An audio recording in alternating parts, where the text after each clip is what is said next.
I'm really excited for how we now are having the opportunity to highlight the work of our faculty in various ways as it gives expression to Eden Seminary's mission. So the pandemic has in no way thwarted or inhibited growth, and one of those projects has been your leadership of the Eden Gleaning and Garden Project.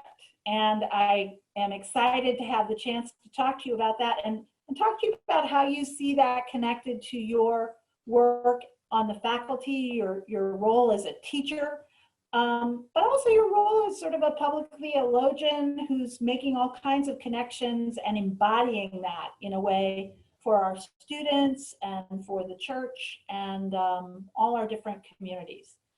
So let me tell you about a little bit about the history behind it. A year ago in spring, Karen Petmeyer, who is now a third level student, came to me and said she was losing sleep because, and it was in the spring, because she is from Westphalia, Indiana, a big farming community. She's very connected with lots of farmers there. And she'd been home and some of her friends, farmers, said to her, there's all sorts of produce in the field that just is rotting, because they go through with one harvest and it's not financially viable for them to do a second harvest. And yet there's all this produce and they knew of all the need, and the farmers were losing sleep. St. John's UCC in Vincennes, Indiana, got a group of kids and parents and went and harvested a potato field. Found some food ministries here in St. Louis that could use them. And through that trial and error, we did it a couple more times. We learned some best practices with that, and made a commitment to trying to see if we could develop a program for this farming season. And we were working toward that. And then the pandemic hit and threw us all indoors in March, at which point Karen and I began to think about what would it mean to have a garden on our campus, the Garden of Eden, if you will. Karen and I and a group of faculty and students and staff and some local folks from local congregations went ahead and put in a large garden. And in preparation for that, we met with some folks who work in local food ministries to see what kind of produce would best serve them, because we could put in everything we wanted to, but if it didn't serve them, it missed the point. From Calvary Missionary Baptist, from Mama Cat and the Pot Bangers, from Centennial Christian Church, all who have food ministries. We put in a garden with the understanding that it was going to have some educational value, to be able to teach people how you can use what you have. You don't have to have big plots. So in our garden, we use buckets to plant in. We used bamboo that was locally harvested. We tried to be very mindful of all those things. And in doing so, then we put a garden in that we are now in the midst of harvesting different produce to give to local food ministries. So about once a week we go out, and right now we're in tomato and yellow squash and zucchini and Malabar spinach seasons. On top of that, then, with our own garden, we began to work to develop more fully the gleaning connections that we had at Vincennes. And Jana and Lonnie Veek, who are members of St. John's UCC and very connected to farmers in Vincennes, have found a way for us to go and glean. So far we've done potatoes and sweet corn, and we've done about 10,000 pounds of food that we go on a weekly basis and glean with a group and bring it back, and then we work to distribute to the food ministries who want that. We had 4 missional statements, kind of to provide ways for churches and faith communities to live into their missional call. To educate rural communities about food insecurities, urban communities about food production and waste, and suburban communities about both. So we're trying to connect these 3 communities, all who live with different connections to food and food production. Thirdly, we're providing opportunities for churches to build relationships. We know that there are probably, if our only mission was to provide food for folks. There are much better ways to do that, because Operation Food Search and Isaiah 58 ministries and other ministries in town are already doing that. So we really wanted to begin to see both the educational piece and how do we connect these three communities, urban, rural, and suburban. Our fourth mission was to begin to look at the issues of food insecurity and the way that racism plays into that. We've worked with ministries that will take the food that we bring and who can distribute it. We worked with Faith and for the Sake of All, who was able to, because of the work they're doing in the midst of the pandemic in doing COVID testing. We worked with Reverend Gabrielle Kennedy and her colleagues to get food to them so that at the COVID testing, they can distribute food.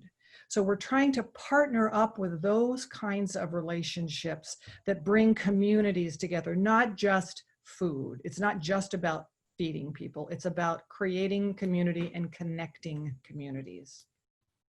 That's amazing. And it's been really something to see. People really are sort of waking up to how doing something like gardening and thinking about food together in these different contexts is a really powerful way to build solidarity. While it's about connecting these different communities, I don't think you all started out to sort of be political in doing this, but my goodness, I mean, in our current national politics, to be creating spaces where urban and rural and suburban people are coming together around something like food. First of all, you can't get more central to the Christian tradition than the table. Right. And then to really think about raising awareness across those, seeming divides, for people to have greater empathy about what's going on in these different contexts. So we drive, so it's about a 3.5-hour drive. So it's a commitment, it's a full day commitment when we go.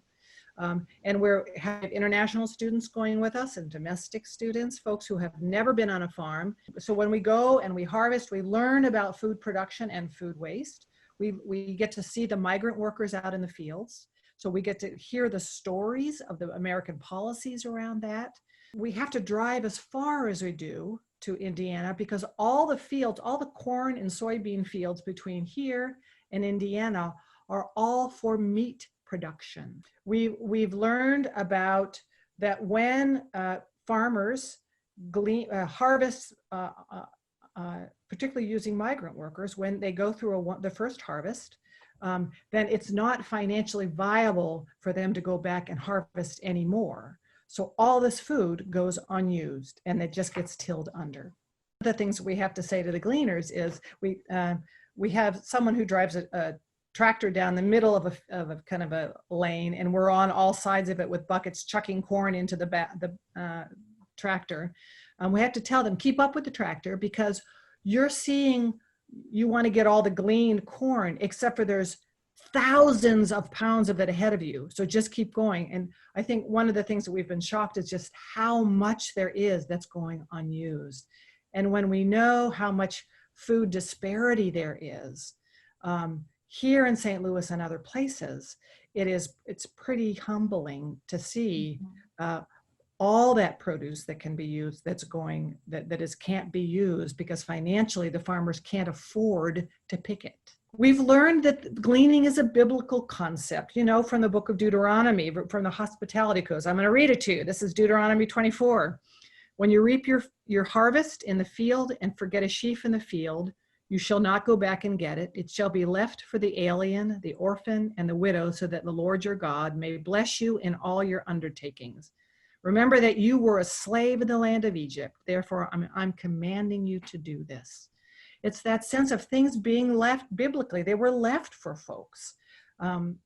So in some ways, it feels like we're plugging into a long history with the gleaning. We're learning about different cultures. So when we were there, Michael Nchimbe was talking about Tanzania and what farmers do there. Edith Chamorian was talking about what kind of corn they grow in Kenya and how this is different than the corn they have. So we're getting to hear and share stories. We're hearing farming stories from both countries. And that is just a lovely, lovely thing to bring, that it's bringing communities together. Do you have a sense that this may turn into a course? How do you see this being an experience that for Eden students and Eden's curriculum, really Eden's mission, connects? I would love it to be a course, and I could see it going in that direction. I know right now, Professor Clint McCann teaches a course on greening the Bible. And he and I have been sharing resources, the things that I'm beginning to learn, particularly about farming in African-American communities and food production. And so he and I are sharing resources. We have some students doing some independent studies right now on this. I'm very committed to thinking about pastoral care in the public arena.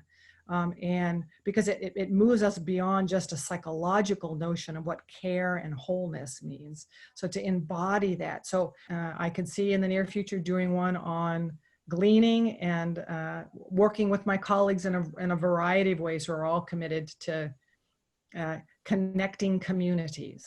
And I think it's just really a testimony to the way our faculty live out their vocations as educators and, as you said, public theologians and people of faith. I'm a gardener. I'm a theologian. I am Eden.